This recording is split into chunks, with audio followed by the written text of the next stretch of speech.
اعوذ باللہ من الشیطان الرجیم۔ پناہ مانگتا ہوں میں اللہ کی شیطان مردود سے۔ بسم اللہ الرحمن الرحیم۔ شروع کرتا ہوں اللہ کے پاک نام سے جو بہت بڑا مہربان نہایت رحم والا ہے۔ وَلَقَدْ آتَيْنَا مُوسَى الْكِتَابَ وَقَفَّيْنَا مِن بَعْدِهِ بِالرُّسُلِ وَآتَيْنَا عِيسَى ابْنَ مَرْيَمَ الْبَيِّنَاتِ وَأَيَّدْنَاهُ بِرُوحِ الْقُدُسِ أَفَكُلَّمَا جَاءَكُمْ رَسُولٌ بِمَا لَا تَهْوَىٰ أَنفُسُكُمُ اسْتَكْبَرْتُمْ فَفَرِيقًا كَذَّبْتُمْ وَفَرِيقًا تَقْتُلُونَ۔ ہم نے حضرت موسیٰ کو کتاب دی اور اس کے بعد اور رسول بھی بھیجے، اور ہم نے حضرت عیسیٰ بن مریم کو روشن دلیلیں دی اور روح القدس سے اس کی تائید کرائی۔ لیکن جب کبھی تمہارے پاس رسول وہ چیز لائے جو تمہاری طبیعتوں کے خلاف تھی، تم نے جھٹ سے تکبر کیا، بعض کو تو جھٹلا دیا اور بعض کو قتل بھی کر ڈالا۔ یہاں انبیاء کے ساتھ بنی اسرائیل کا سلوک کا ذکر ہو رہا ہے۔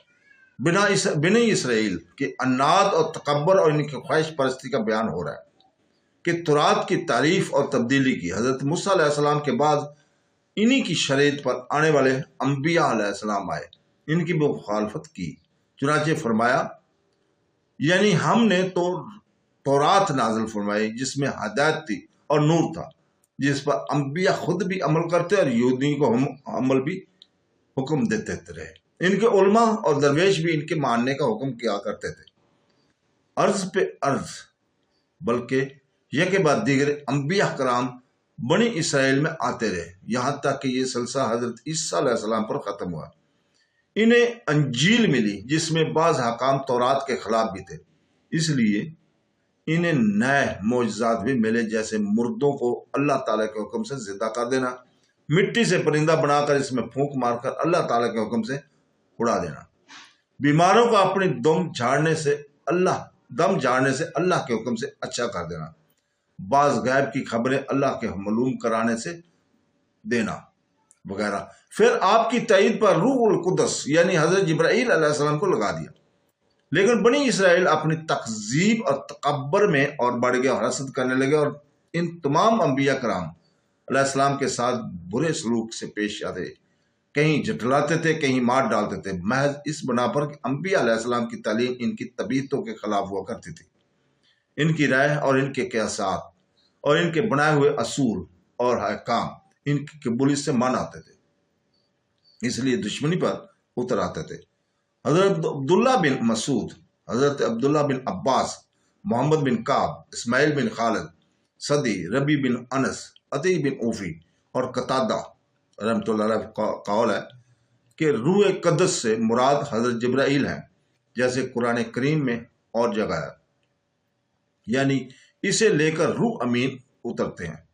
صحیح بخاری میں تحقیقاً مروی ہے کہ رسول پاک صلی اللہ علیہ وسلم نے حسان بن ثابت رضی اللہ تعالیٰ شاعر کے لیے مسجد میں منبر رکھوایا، وہ مشرکین کی ہجو کا جواب دیتے تھے، اور آپ صلی اللہ علیہ وسلم ان کے لیے دعا کیا کرتے تھے کہ اے اللہ، احسان کی مدد روح القدس سے کر، جیسے کہ یہ تیرے نبی صلی اللہ علیہ وسلم کی طرف سے جواب دیتے ہیں۔ صحیح کی ایک اور حدیث میں ہے کہ حضرت حسان رضی اللہ تعالیٰ عنہ خلافت فاروقی کے زمان میں ایک مرتبہ مسجد نبوی میں کچھ اشعار پڑھ رہے تھے۔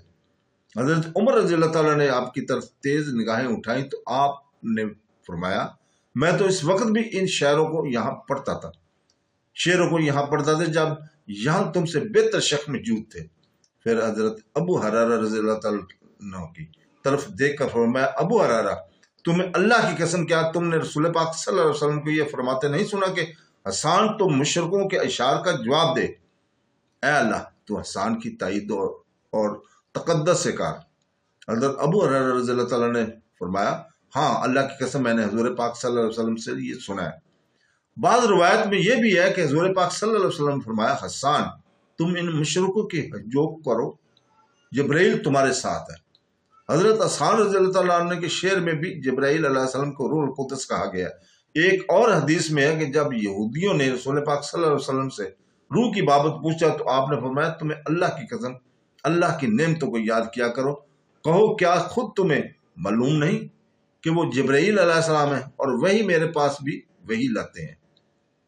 اور سب نے کہا ہاں بے شک۔ ابن سعد ابن حبان میں ہے کہ رسول پاک صلی اللہ علیہ وسلم فرماتے ہیں کہ جبرائیل علیہ السلام نے میرے دل میں کہا کہ کوئی شخص اپنی روزی اور زندگی پوری کیے بغیر نہیں مرتا، اللہ تعالیٰ سے ڈرتے رہو اور دنیا کمانے میں دین کا خیال رکھو۔ بعض نے روح القدس سے مراد اس میں عزم لیا ہے، بعض نے کہا کہ فرشتوں کا ایک سردار فرشتہ ہے، بعض کہتے ہیں قدس سے مراد اللہ تعالیٰ اور روح سے مراد جبرائیل علیہ السلام ہے۔ کسی نے کہا قدس یعنی برکت، کسی نے کہا پاک، کسی نے کہا روح سے مراد انجیل ہے۔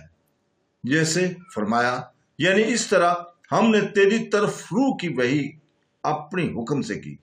امام ابن جریر رحمۃ اللہ علیہ کا فیصلہ یہی ہے کہ یہاں مراد روح القدس سے حضرت جبرائیل علیہ السلام ہے، جیسے اور جگہ ہے۔ اس آیت میں روح قدس کی تائید کے ذکر کے ساتھ کتاب اور حکمت تورات اور مقدس ہے، جیسے روح القدس کہتے ہیں، اور کہنے میں قربت اور بزرگی ایک خصوصیت پائی جاتی ہے، یہ اس لیے بھی کہا گیا۔ بعض مفسرین نے اس سے مراد حضرت عیسیٰ علیہ السلام کی روح لی ہے، کیونکہ ان کی روح انسانی پیٹھ وغیرہ سے پاک صاف اور الگ تھلگ رہی تھی۔ پھر فرمایا کہ ایک فرقے کو تم نے جھٹلایا اور ایک فرقہ کو قتل کرتے ہو۔ جھٹلانے میں ماضی کا صیغہ لائے لیکن قتل میں مستقبل کا، اس لیے کہ ان لوگوں کی حالت آیت کے نزول کے بعد بھی یہی رہی۔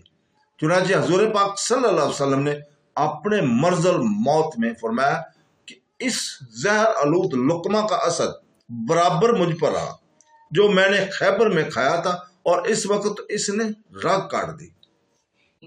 صدق اللہ العظیم۔